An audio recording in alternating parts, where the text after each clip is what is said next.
Good morning friends. GST platform के YouTube channel में आप सभी का स्वागत है। जी हाँ फ्रेंड्स, इनकम टैक्स एक्ट इस बार की बजट में कंप्लीट चेंज की तरफ चला जा रहा है। इस बार की अनाउंसमेंट में लिखा गया है बजट स्पीच के अंदर कि इनकम टैक्स का जो पूरा एक्ट है उसे अब रिव्यू किया जाएगा, कॉम्प्रिहेंसिव रिव्यू करके पूरा एक्ट जो है वो अब सिंप्लीफाइड तरीके से एक नया इनकम टैक्स एक्ट आप सबके लिए लाया जाएगा, जिसकी शुरुआत इस बजट के अंदर हो चुकी है। तो क्या हुए हैं चेंजेस और क्या है बजट स्पीच के अंदर जिसमें ऑनरेबल फाइनेंस मिनिस्टर ने इनकम टैक्स एक्ट को पूरी तरीके से बदलने की बात कही है, उसके लिए जुड़े रहिएगा इस वीडियो के एंड तक। नए टीडीएस के रेट्स, नए कैपिटल गेन टैक्स टैक्स के रेट्स, ये सारी चीजें जो हैं यहाँ पर अब अनाउंस करी गई। यहाँ पर मैं आपके सामने स्क्रीन पर जो आप देख पा रहे हैं, यहाँ पर आपका बजट स्पीच ओपन है और इस बजट स्पीच के पॉइंट नंबर 35 में आप देखेंगे तो इन्होंने मेंशन किया है एक कदम अब डायरेक्ट टैक्स कोड की तरफ। ये पूरा का पूरा इनकम टैक्स एक्ट जो है वो चला जा रहा है। बहुत ही इंपॉर्टेंट चेंजेस अब इस बजट के अंदर, सबसे बड़ा डिसीजन आप कह लीजिए या अनाउंसमेंट, वो यही रहने वाली है। यहाँ आप देख पा रहे हैं comprehensive review of the income tax act 1961 की बात करी गई है, जिसमें लिखा गया है I am now announcing a comprehensive review of the income tax act 1961। यानी कि पूरा कंप्लीट रिव्यू किया जाएगा पूरे एक्ट का। और क्या है पर्पस इस पूरे रिव्यू का? The purpose is to make the act concise, lucid, easy to read and understand. यानी कि इनकम टैक्स एक्ट को भी अब इजी करना चाहती है गवर्नमेंट, इसीलिए कॉम्प्रिहेंसिव रिव्यू किया जाएगा। This will reduce disputes and litigations, thereby providing the tax certainty to the taxpayers। इससे होगा क्या? लड़ाई झगड़े खत्म हो जाएंगे, डिस्प्यूट्स कम हो जाएंगे, लिटिगेशंस इनकम टैक्स के अंदर कम हो जाएंगे, जिससे आपका यानी कि टैक्स पेयर का भरोसा जो है वो बढ़ेगा। इट विल ऑल्सो इंक्रीज और bring down the demand embroiled in litigation. जो डिमांड अमाउंट है लिटिगेशन के अंदर, उसको कम करने में ये बहुत ज्यादा मदद करेगी।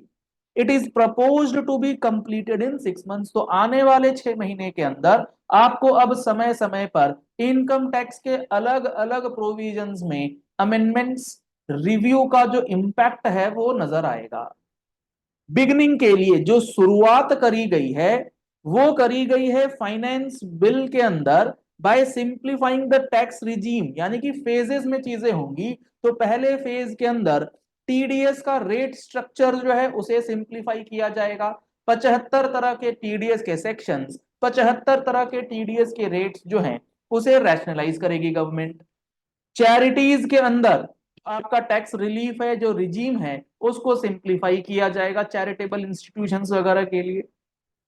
रीअसेसमेंट्स एंड सर्च प्रोविजंस के ऊपर जो प्रोविजंस बने हुए हैं उनको सिंप्लीफाई करा जाएगा। कैपिटल गेन्स का टैक्सेशन जो सबसे ज्यादा प्रॉब्लमेटिक आज के डेट में है, उसे सिंप्लीफाई करने की बात गवर्नमेंट कह रही है। यानी कि फर्स्ट फेज में ये 4-5 इंपॉर्टेंट चेंजेस आपको मिलेंगे, जिसमें अगर हम लोग बात करें चैरिटीज एंड ऑफ टीडीएस की, तो इसमें इन्होंने कहा है two tax exemption regimes for charities are proposed to be merged into one. दो तरीके की आपको एग्जम्पशंस दी जाती हैं अभी फिलहाल, उन दोनों को मर्ज करके एक कर दिया जाएगा चैरिटेबल ट्रस्ट और इंस्टीट्यूशंस के केस में।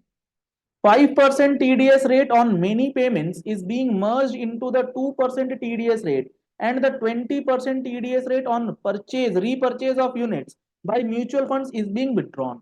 यानी कि 5% के कई सारे टीडीएस के सेक्शंस अलग अलग अलग अलग थे, उन सबको मर्ज करके अब 2% कर दिया जाएगा। रीपर्चेज ऑफ म्यूचुअल फंड्स के केस में 20% था, उसे विड्रॉ कर दिया गया है। TDS rate e commerce operator के लिए रिड्यूस कर दिया गया है 1% से घटा करके 0.1%। Moreover, credit of TCS is proposed to be given in the TDS to be deducted on salary. यानी कि अब जो है आपका टीडीएस जो कटता है उसमें सैलरी के ऊपर जो अमाउंट कट रहा है उस पे आपको टीसीएस का क्रेडिट भी दिया जाएगा। I propose further to decriminalize delay for payment of TDS up to the due date of filing of statement। TDS की रिटर्न्स अगर आप डिले से फाइल करते हैं तो वो पहले क्रिमिनल ऑफेंस हुआ करता था। अब अगर आप ड्यू डेट से पहले उन सारे पेमेंट को कंप्लीट कर देते हैं रिटर्न फाइलिंग की डेट से पहले, टीडीएस की, तो आपको वो क्रिमिनलाइजेशन वाला ऑफेंस जो है वो झेलना नहीं पड़ेगा। I also plan to provide a standard operating procedures for TDS defaults and simplify and rationalise the compounding guideline. यानी कि टीडीएस को सिंप्लीफाई और टीडीएस को रैशनलाइज करने के लिए एक स्टैंडर्ड ऑपरेटिंग प्रोसीजर लाया जाएगा, जिससे इनकी जो फॉर्मेलिटीज हैं जो इतनी ज्यादा क्लमजी हो गई हैं उनको सिंप्लीफिकेशन की तरफ लाया जाए। इसके बाद बात करें तो सिंप्लीफिकेशन ऑफ रीअसेसमेंट की बात करी गई है, जिसमें रीअसेसमेंट के लिए जो 10 इयर्स का टाइम लिमिट हुआ करता था उसे अब 6 इयर्स किया गया है सर्च के केसेस। तो ये सिंप्लीफिकेशन का पहला फेज है जिसमें टीडीएस, रीअसेसमेंट, उसके बाद कैपिटल गेन्स के ऊपर बहुत ही बड़ा चेंज इस बार आया है। Capital gains taxation is also proposed to be hugely simplified. बहुत बड़े स्तर पर इसका सिंप्लीफिकेशन किया जाएगा, जिसमें short term capital gains on certain financial assets shall henceforth attract a tax rate of 20%। यानी कि एसटीसीजी पर कुछ फाइनेंशियल एसेट्स होंगे जिस पर 20% का टैक्स लगेगा, while that on other financial assets and all non financial assets to continue at the applicable tax rate। जो आपके फाइनेंशियल एसेट्स हैं उस पे लगेगा 20%, उसके अलावे जो अदर फाइनेंशियल एसेट्स हैं अगर वो शॉर्ट टर्म है तो वो एज एप्लीकेबल जो अभी प्रेजेंट रेट है उसमें टैक्स किए जाएंगे। जहां तक रही बात लॉन्ग टर्म कैपिटल गेन्स की, चाहे वो फाइनेंशियल हो या नॉन फाइनेंशियल्स हो, जो पहले 10% में आया करते थे अब सब पे 12.5% का फ्लैट रेट जो है वो लगाया जाएगा। For the benefit of lower and middle income classes I propose to increase the limit of exemption. और लॉन्ग टर्म कैपिटल गेन्स के अंदर जो फाइनेंशियल एसेट्स होती हैं जैसे शेयर्स हो गया, म्यूचुअल फंड्स हो गया, इनकी जब आप कैपिटल गेन्स की कैलकुलेशन करते हैं तो वहां 1 लाख तक एलटीसीजी एग्जम्प्ट हुआ करता था।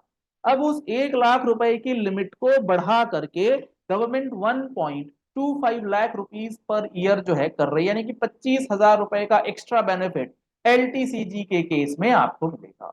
तो शेयर मार्केट के अंदर अगर पैसा है, म्यूचुअल फंड्स के अंदर पैसा है, तो 1 साल से ऊपर अगर आप बेचते हैं तो आपको अब 1 लाख की बजाय 1,25,000 रुपए तक का टैक्स बेनिफिट मिल जाएगा। इनकम आपकी वो एग्जम्प्ट मान ली जाएगी। Listed financial assets held for more than a year will be classified as long term. 1 साल से ऊपर जो होंगे लिस्टेड एसेट्स, लिस्टेड शेयर्स वगैरह, वो 1 साल से ऊपर अगर हैं तो long term, while unlisted financial assets and all non-financial assets will have to be held for at least 2 years to be classified as long term।